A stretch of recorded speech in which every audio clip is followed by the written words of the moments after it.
শঙ্কু, তোমার মা হাজারবার চেয়েছিলেন তোমাকে রাখবার জন্য।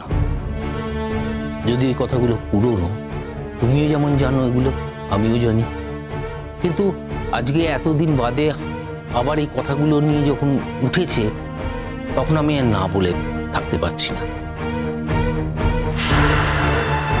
দেখো, তোমার জেঠু জেঠি তোমাকে ভালোবাসে, তুমিও তোমার জেঠু জেঠিকে ভালোবাসো, এবং সেই নিয়ে আমার মনে কোনো সংশয় নেই, এ বাড়ির কারোরই কোনো সংশয় নেই। কিন্তু ভালোবাসা মানে তো অধিকার বোধ নয়। আজকে তোমাকে যদি এ বাড়ির লোক ভালোবাসে, তাহলে তোমার স্ত্রীকে তার মর্যাদা দেবে।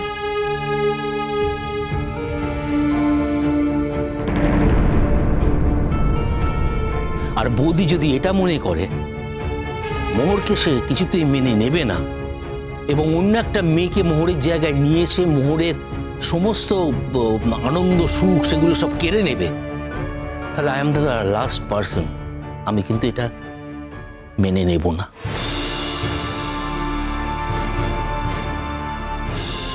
ঠাকুরপো, এইভাবে তুমি আমাকে বলছো, এভাবে অপমান করছো তুমি আমাকে। শঙ্কু, শঙ্কু, তুমি দেখতে পাচ্ছ? তোমার কি মনে হয়, তোমার কি মনে হয় আমি তোমার এত বড় সর্বনাশ করব? হ্যাঁ, আচ্ছা, অনুলেখার যথেষ্ট ব্রাইট ফিউচার, আমি কেন তোমার মতো একটা বিবাহিত ছেলের সঙ্গে ওকে জড়াবো, তুমি বলতে পারো? হ্যাঁ, আচ্ছা, তোমরা একটা কথা বলবে? তোমরা এত অবান্তর কথা আমাকে কেন বলছো সেটা কিন্তু আমি বুঝতে পারছি না। তাছাড়া তোমাদেরও অনেক দোষ আছে, বুঝতে পেরেছো? তোমরা ধোঁয়া দেখেই ধরে নিচ্ছ পেছনে আগুন আছে। আমাকে এর মধ্যে জড়িও না। দেখো, আমার যেটা মনে হবে আমি কিন্তু নিজের বিবেচনা ঠিক সেটাই করব।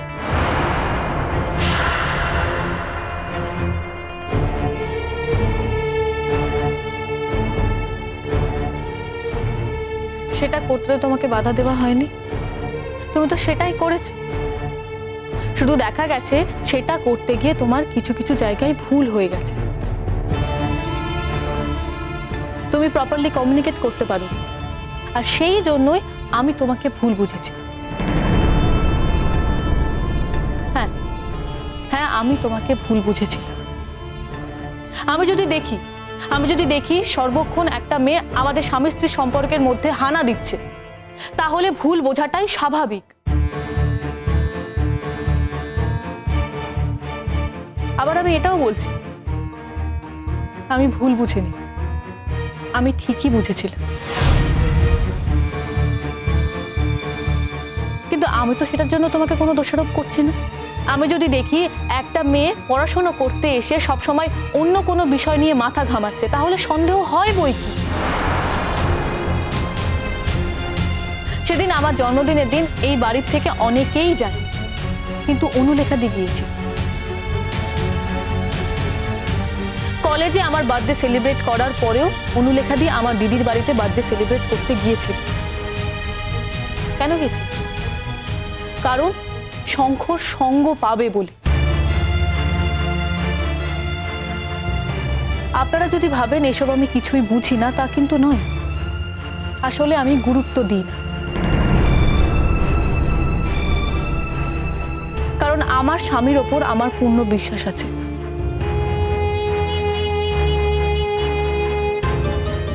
পূর্ণ আস্থা আছে। আপনারা কিন্তু আমাকে কেউ বোকা ভাববেন না, আর এই কথাটা অনুলেখা দিকে বলে দেবেন।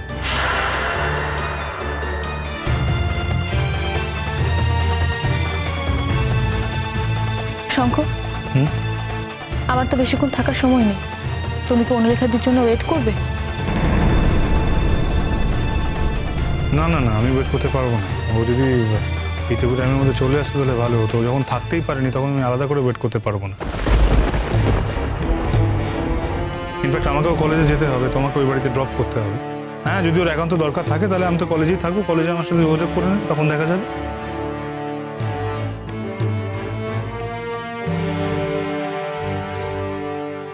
জেঠুমণি, আসছি। আমার আর কিছু বলার নেই। তাহলে তুমি এখন থেকে মোহরদের বাড়িতেই থাকবে, তাই তো? না না, তা কেন? আমি ওই বাড়িতে থাকতে যাবো কেন?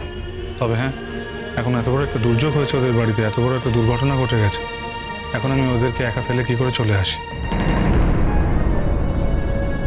তাছাড়া মোহর ওখানে থাকবে, এই কয়েকটা দিন আমার ওখানে থাকা দরকার। আর আমি নিজের বাড়ি থাকতে ওর দিদির বাড়িতে কেন থাকতে যাবো? দিদি ওখানে একা আছে, তাই জন্যই এই কথা বলছে। ওর বাবা মাও খুব খুব অসহায় বোধ করছে, তাই একজন শক্তপোক্ত মানুষকে বাড়িতে থাকা দরকার। তাই আমি আর মোহর কিছুদিন ওখানে থাকবো, যতদিন এই কাজটা উতরে যাচ্ছে। আমরা আবার যাব, কালকেই যাব। মোহর, দিদিকে দেখো, একটু খেয়াল রেখো। আর আজকে তোমার উপর আমি ভীষণ খুশি মোহর। মোহর, তুমি এখনো একই আছো মা। তুমি আমার শিক্ষার বাইরে যাওনি, কিন্তু মাঝখানে আমি একটু ভুল বুঝেছিলাম। ভেবেছিলাম তুমি আগের মতো নেই, আমি ভুল করেছিলাম। যা আমি পারিনি, যেখানে আমি হেরে গেছি, তুমি কিন্তু সেটা পেরে দেখিও।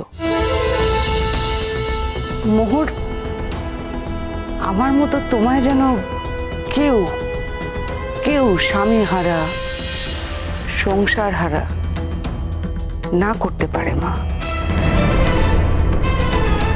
এটা দেখো।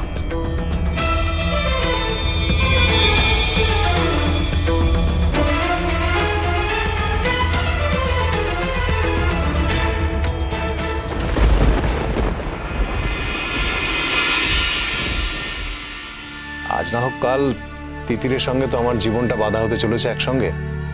শুভাকাঙ্ক্ষী হিসেবে বা হাজবেন্ড হিসেবেই বলুন, ওকে একটা ঠিকঠাক জায়গায় রাখার দায়িত্বটা তো আমারই।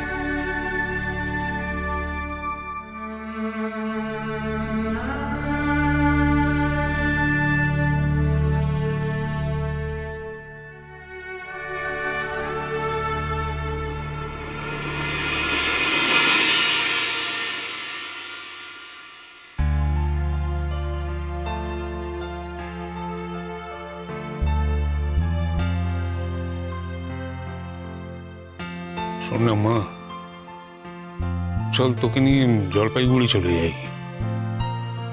মা তো ওখানে একা আছে, মাকে ওখানে একা রেখে এখানে তো বেশি দিন থাকতে পারবো না। না বাবা, তোমরা চলে যাও, আমার কোনো অসুবিধা হবে না। মোহনও তো চলে যাবে, তাই না? সে তো যাবে, ওকেও তো আমি বেশি দিন এখানে আটকে রাখতে পারবো না, ওর তো সংসার আছে। কি হয়েছে? আচ্ছা, ছেলেটার কাজটা এখনো মেটেনি, তুমি এখন এই সমস্ত কথা তুলছো কেন? শোনো, আমি তোমাকে একটা কথা স্পষ্ট করে বলে দিচ্ছি। আমার মেয়েটার জীবনের এই অবস্থা, আমার মেয়েদের জীবনের খারাপ সময়, আমার মেয়েদের জীবনের দুর্যোগের সময় মা হিসেবে আমি যদি ওদের পাশে না দাঁড়াতে পারি, তাহলে আমি কি করলাম সারা জীবন? সারা জীবন তো তোমার সংসারের জন্য অনেক করেছি, আমি ওদের জন্য কি করলাম? একটা কাজ করো, তুমি ফিরে যাও।